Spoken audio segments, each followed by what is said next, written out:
Président, Messieurs les assesseurs, Mesdames, Messieurs les jurés. Jeanne-Marie Cuchet et son fils André, 17 ans, sont les premières victimes de Landru. Elle l'a rencontré sous le nom de Raymond Dillard par un beau jour au jardin de Luxembourg. Très vite, elle tombe amoureuse et ils se fiancent. Landru lui propose de venir à sa maison de campagne, elle accepte, elle est heureuse. Landru fait alors application de sa petite escroquerie et sans considération pour l'amour que cette femme lui porte, part avec les économies d'une vie, après lui avoir fait signer une procuration. Cette femme, elle est dans un profond désespoir. Elle rentre à Paris. Elle ne comprend pas ce qui vient de se passer. Elle ne comprend pas pourquoi Landru est parti. Alors elle se met à ses recherches. Landru apprend ses recherches. Alors il va en son encontre. Il s'excuse. Il fait de nouveau usage de ses talents d'orateur. Il sort des justifications absolument délirantes. Il explique qu'il était marié, qu'il est parti pour ne pas lui faire de la peine, mais que maintenant, ça y est, il est en instance de divorce, ça y est, ils vont pouvoir vivre ensemble. Jeanne-Marie, c'est une femme qui est profondément amoureuse. C'est une femme qui est seule, qui est veuve. Elle voit en cet homme son rêve du grand amour. Alors elle le suit une nouvelle fois, et cela, on ne peut pas lui reprocher. Landru, il a loué une villa à Vernouillet, de Lodge. Il invite sa proie, qui se rend cette fois-ci avec son fils. Chose terrible, il a pris un billet aller-retour pour lui, un billet aller simple pour eux. 9 femmes suivront. Elles s'appelaient Thérèse, Marie-Angélique, Berthe Anne, Marie-Thérèse, Anne, Célestine, André Anne, Louise-Joséphine, Anne-Marie. Toutes ces femmes sont en contact avec Landru. Leur nom est désormais inscrit à jamais dans le petit carnet noir. Elles sont mortes, assassinées. Nous venons d'entendre le témoignage déchirant de la sœur de Madame Cuchet, dont je félicite ici le courage et la force d'être tenue à la barre pour nous livrer sa vérité, la vérité. On pourrait penser qu'en tant que proche, elle pourrait croire que sa sœur et son cher neveu, qu'elle aime de tout son cœur, sont encore vivants quelque part. Mais ici, il n'y a pas de doute dans son esprit. Elle le sait. Elle l'a toujours su. Ils sont morts. Elle s'est toujours méfiée de Landru. Alors, la défense va vous dire qu'on ne peut pas condamner pour meurtre sans corps. Mais il n'en est rien. Sinon, comment ferions-nous face à des criminels comme Landru, qui pourraient échapper à la justice pénale pour disparaître leurs malheureuses victimes? D'ailleurs, c'est tout de suite le système de défense qu'il arbore, en déclarant devant les policiers, et je le cite, « Tant que vous ne les aurez pas retrouvés, vous ne pouvez pas m'inculper.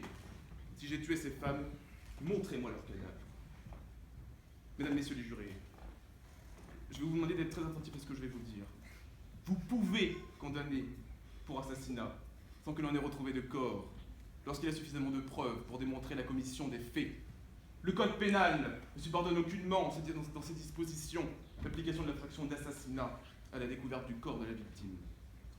Dans cette affaire, les preuves, vous les avez. Elles sont là. Elles n'autorisent pas le doute. Landru, elle ne démontre qu'une chose, Landru est un assassin. Un assassin ayant mis en place une systématisation de l'extermination de ses victimes. Et ça, il faut bien le comprendre. Il faut bien le concevoir. Même si ça peut paraître impossible, même si ça peut paraître inhumain, c'est ce qui s'est passé, et il faut y faire face. Alors ne l'écoutez pas qui crie son innocence, car cet homme est un menteur. Il l'a toujours été, dès sa jeunesse, avec ses escroqueries, après, avec ses 283 femmes avec lesquelles il est entré en contact, et dès son interpellation. Il ment sur son identité, lorsqu'il est auditionné par les policiers, et il vous ment aujourd'hui, écrasant encore un peu plus la dignité de ses victimes et de leurs proches. Pour ses proches, justement, pour ces victimes derrière moi, la douleur, elle est terrible, parce qu'ici, elles ne savent pas. Elles ne sont pas certaines de la mort de celle et de celui qu'elles aimaient tant, parce qu'elles ne peuvent pas l'accepter. Et c'est là la plus terrible des choses, ne pas savoir la certitude. Parce que Landru, il a tout pris. La vie de ces 10 femmes, ce jeune homme, mais aussi la vie de leurs proches. Landru les a condamnés à perpétuité, à une perpétuelle tristesse, à une perpétuelle détresse. Landru leur a aussi pris le corps de celle et de celui qu'elles aimaient tant. Ce corps qui leur aurait permis de faire leur deuil. Tout ce qui reste aujourd'hui, tout ce qui reste, c'est 4,176 kg de restes humains, dont 47 dents, que l'on a retrouvées dans la cuisinière de cet assassin. Et la cuisinière, la voici. Cette photo, elle est terrible. Parce que c'est dans cet objet anodin que Landru a fait brûler 11 corps. 11 corps sont passés par cette cuisinière.